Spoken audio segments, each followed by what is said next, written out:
সাতক্ষীরা ৪ আসনের জামায়াতে ইসলামীর সংসদ সদস্য গাজী নজরুল ইসলামের ব্যক্তিগত মুহূর্তের একটি ভিডিও সামাজিক যোগাযোগ মাধ্যমে ছড়িয়ে পড়া নিয়ে তৈরি হয়েছে ব্যাপক আলোচনা। এখন জামায়াতে ইসলামের আপনার ধর্ষণ করা, রেপ করা, বলাৎকার করা এটা তো একটা ঘটনা না। আমার মোবাইলে অন্ততপক্ষে 50 থেকে 60টা ধরা আছে ভিডিও। হ্যাঁ, আপনি অন্যায় করছেন। আপনি একজন জামাত হয়ে কিভাবে কাজটা করলেন? যদি বৈধ সম্পর্ক হয় সেখানে তো ভুল হবার কোনো কথা নয়। কিন্তু ভুয়া কাগজ না এর আগে মামুনুল হক দ্বিতীয় বিয়ে করেছে, এই লোক দ্বিতীয় বিয়ে করেছে, এটা কোনো বিয়েই না। ধরা পড়ার পরে কাগজ এনেছে এবং এরা জামাতের লোকজন বারবার ধরা পড়ে এবং বারবার বিয়ে করে। মহাসর্বনাশ হতে চলেছে সাতক্ষীরার জামাত এমপির। তিনি নিশ্চিত করেই সংসদ সদস্য পদ হারাচ্ছেন। তাকে দল থেকে বহিষ্কার করা ছাড়া জামাতের আর কোনো উপায় নেই। জামায়াতের এমপি গাজী নজরুল ইসলামের ভিডিওটি ভাইরাল হওয়ার পর অনেকভাবে ধামাচাপা দেওয়ার চেষ্টা করেছিল জামায়াতে ইসলামী, কিন্তু রাজনৈতিক বিশ্লেষকদের কাছ থেকে এমন কিছু তথ্য প্রমাণ তুলে ধরা হয়েছে যার কারণে অবশেষে বাধ্য হয়ে সংসদ সদস্য থেকে পদত্যাগ করতে হতে পারে জামায়াতের এই এমপিকে। গত রাতে যে সকল আপডেট তৈরি হয়েছে এই খবরের, সেই আপডেটগুলো একেবারে নিশ্চিত করছে যে জামাতের এই এমপির আর এমপি পদ ধরে রাখা সম্ভব নয়। জামাত যদি তার দলের রাজনীতি টিকিয়ে রাখতে চায় তাহলে তাকে আপাতত এই নেতাকে বিসর্জন দিতেই হবে এবং সেরকম প্রস্তুতি জামাতের মধ্যে চলছে বলে বিভিন্ন সূত্র বলছে। গত রাতে ভয়ঙ্কর বেশ কয়েকটা ঘটনা ঘটেছে। একটা ঘটনা হচ্ছে যে তিনি যে কট খেয়েছেন সেই কট খাওয়ার ছোট ছোট যে আংশিক ভিডিও প্রকাশ পাচ্ছিল, এবার 6 মিনিটের একেবারে পুরো ভিডিও প্রকাশিত হয়ে গেছে, ভাইরাল হয়েছে। ঘটনাটি ঘটার পর থেকে বিভিন্ন দিকে মোড় ঘোরানোর চেষ্টা করা হয়েছিল। প্রথমে বলা হয়েছিল এটি এআই দ্বারা নির্মাণ, এবং যখন ফ্যাক্ট চেকার রিউমার স্ক্যানার জানালেন এটি এআই দ্বারা নয়, ঠিক সেই মুহূর্তেই তারা দাবি করলেন এটি এমপির দ্বিতীয় স্ত্রী। এরপর জামায়াতের এমপি এবং সেই মেয়েটির বায়োডাটা রিসার্চ করে জানা গেছে এমপি একটিমাত্র বিবাহ করেছেন এবং সেই মেয়েটি অবিবাহিত। এই সব ঘটনার প্রকাশের পর জামায়াতের এতদিনের মুখোশ উন্মোচন হয়েছে। তাই তো বলছেন নির্বাচনের আগে থেকে জামায়াত যে ধর্ম নিয়ে রাজনীতি করে এটি তাদের ভণ্ডামি ছাড়া আর কিছুই নয়। এই মুহূর্তে জামাতের রাজনৈতিক প্রতিপক্ষ বিএনপির অ্যাক্টিভিস্টরা প্রচার করছে জামাত যে ধর্মীয় ও নৈতিক শাসন ব্যবস্থার স্লোগান দেয় তা আসলে জনগণের সামনে এক ধরনের রাজনৈতিক ভণ্ডামি ছাড়া আর কিছুই নাই। ঘটনার তদন্তে আরও উঠে এসেছে সাতক্ষীরার 4 আসনের এমপি গাজী নজরুল ইসলাম সেই মেয়েটিকে চাকরি দেওয়ার প্রলোভন দেখিয়েছিলেন এবং সেই চাকরির আবেদনে মেয়েদের অবিবাহিত এমন তথ্য পাওয়া গেছে। নিজে এই এমপি অতি জরুরি সুপারিশ করেছেন, এই চিঠিটা এসেছে এবং সেখানে লেখা আনমেরিড এবং সেখানে লেখা আনমেরিড এসএসসি পাস, ঠিক আছে, এগুলো আছে। এছাড়াও গতকাল রাতে সেই ঘটনার এমন কিছু ভিডিও ও তথ্য ছড়িয়ে পড়েছে যেখানে দেখা গেছে এমপি সাহেব ধরা খাওয়ার পর তিনি স্বীকার করেছেন তার একটি ভুল হয়েছে এবং তিনি প্রথমবার এসেছেন এখানে। প্রশ্ন আসে যদি তার দ্বিতীয় স্ত্রী হতো তাহলে তিনি কেন ভুল হয়েছে এমন কথা স্বীকার করবেন? তার ভয় পাওয়ার কোনো প্রশ্ন ছিল না। তার এমন ভয় পাওয়ার ঘটনাই প্রমাণ করে মেয়েটির সঙ্গে তার বিবাহের সম্পর্ক নেই। প্রথমে বলছে যে আমার ওয়াইফ, তারপরে এখন প্রমাণ হচ্ছে যে একটি ভিডিওতে তাকে বলতেও শোনা গেছে যে ভুল হয়েছে, ভুল আমার এখন বাবা আমার ছেড়ে দে, ভুল হয়ে গেছে। কিন্তু একটি যদি বৈধ সম্পর্ক হয় সেখানে তো ভুল হবার কোনো কথা নয়। এছাড়াও রাজনৈতিক বিশ্লেষকরা বলছেন জামায়াতের নেতাকর্মীদের এটি কেবল প্রথমবারের মতো এমন ঘটনা নয়। আমরা ইতিমধ্যে অনেকবার দেখেছি বিভিন্ন মসজিদ মাদ্রাসায় শিক্ষার্থীদের বলাৎকারের ঘটনা, যেগুলো করিয়েছেন জামায়াতের নেতাকর্মী এবং তাদের অনুসারীরা।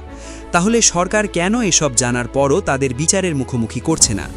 যে বলাৎকার করতেছে জামাত ইসলামের, যেমন একজন ব্যারিস্টার সারার কবির নাকি সে বলে বলাৎকার করা এটা হলো শাস্তি, এটা বড় অপরাধ না, 12 ওয়াক্ত নামাজ পড়লেই এ গুনাহ মাফ হয়ে যায়। সুতরাং বলাৎকার করছে, বলাৎকার, ধর্ষণ, এটা এখন সারা দেশে জামাত ইসলামের নেতা কর্মী মহামারী আকার ধারণ করছে। ধীরে ধীরে এই ঘটনার যেসব তথ্য উঠে এসেছে তাতে নিঃসন্দেহে বলা যায় কঠিন চাপে পড়ে গেছেন জামায়াতের এই এমপি। তাই তো অনেকেই প্রশ্ন তুলেছেন তাকে সংসদ সদস্য থেকে পদত্যাগ করাতে হবে। এই বিষয় নিয়ে রাজনৈতিক বিশ্লেষকদের মন্তব্য দেখে আসি। প্রথমে জামাত ইসলামের অনুসারীরা দাবি করেছিল এটি এআই দিয়ে তৈরি। বিভিন্ন ফ্যাক্ট চেকিং প্রতিষ্ঠান এই দাবিকে উড়িয়ে দিয়ে জানায় ভিডিওটি আসল। দলটির স্থানীয় শাখা থেকে একই রকম বক্তব্য দেওয়া হয়, তবে বলা হয় ভিডিওতে দেখা যাওয়া তরুণীটি সংসদ সদস্যের দ্বিতীয় স্ত্রী। এই দাবির সত্যতা নিয়েও গণমাধ্যম এবং সামাজিক মাধ্যমে অনেকেই প্রশ্ন তুলেছেন। বৈশাখী টেলিভিশন তাদের লোগো দিয়ে সেই ভিডিও প্রকাশ করে দিয়েছে এবং সেখানে পুরো চিত্র প্রকাশিত হয়েছে।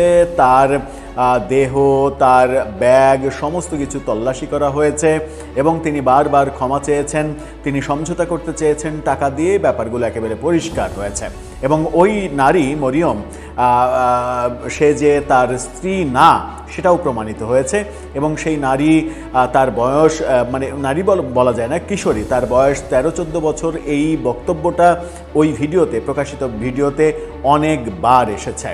আর একটা ভয়ঙ্কর ঘটনা ঘটেছে, সেটা হচ্ছে প্রমাণ হয়ে গেছে যে ওই নারী তার স্ত্রী না। এই ভিডিও ভাইরালের পরে তাকে বিয়ে করার জন্য, বিয়ে তো না, কাবিননামা তৈরি করার জন্য সেখানেও অসৎ উপায় অবলম্বন করেছে। ঢাকায় বসে থেকে সাতক্ষীরায় কাজীকে ফোন দিয়ে কাবিননামা তৈরি করতে বলেছেন এবং সেটা সেই 17 জুনের তারিখে। দৈনিক আমার দেশ সহ বিভিন্ন পত্রিকায় এই কাজীর সাক্ষাৎকার সহ তার বক্তব্য প্রকাশিত হওয়ার পরে এখন আর জামাতের কাছে কোনো উপায় থাকছে না তাকে বহিষ্কার করা ছাড়া। ওই কিশোরী, তার বয়স যে 18 বছর না, ওই কিশোরী যা তার স্ত্রী না, এগুলো সব কিছু প্রমাণ হয়ে গেছে এবং স্ত্রী বানানোর যে মেটিকুলাস ডিজাইন সেটাও ধরা পড়ে গেছে। কাজীর বক্তব্যে এসেছে সামনে তার কাবিননামা।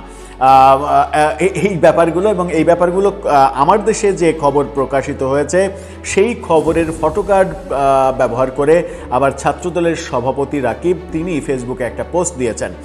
আমার দেশের সেই ফটোকার্ড এবং পোস্টটা একেবারে দেখে নিন। সেখানে রাকিব বলছেন যে হা হা, কত বড় ভণ্ড মোনাফেক, অথচ তার আসল স্ত্রী স্বামীর অপরাধ জেনেও তার পক্ষে কি সাফাইটাই না গাইল। এসএসসি পরীক্ষার্থী নাবালককে তার নিজের সতীন হিসেবে স্বীকৃতি দিল। এরা সবাই ইসলামের লেবাসধারী। এবং এখানে আমার দেশের শিরোনামটা হচ্ছে, কাজী জানালেন কাবিননামা সই হয়েছে আজ, অর্থাৎ গত রাতে তিনি কাজী জানিয়েছেন যে মঙ্গলবার এই কাবিননামা সই হয়েছে। দিয়েছেন ওই নারীকে নিয়ে এমপি এবং সাতক্ষীরায় গিয়ে গতকালকে এই কাবিননামায় সই করেছেন। এই জালিয়াতিটা কাজী করেছেন বলে স্বীকার করেছেন আমার দেশের সাথে এবং এই জালিয়াতির জন্য কাজীরও শাস্তি হওয়ার কথা যদি আইন ঠিক মতো চলে। কাজীকে প্রশ্ন করা হয়েছিল যে এই মেয়ের বয়সে যে অসঙ্গতি সেটা পূরণ করলেন কিভাবে।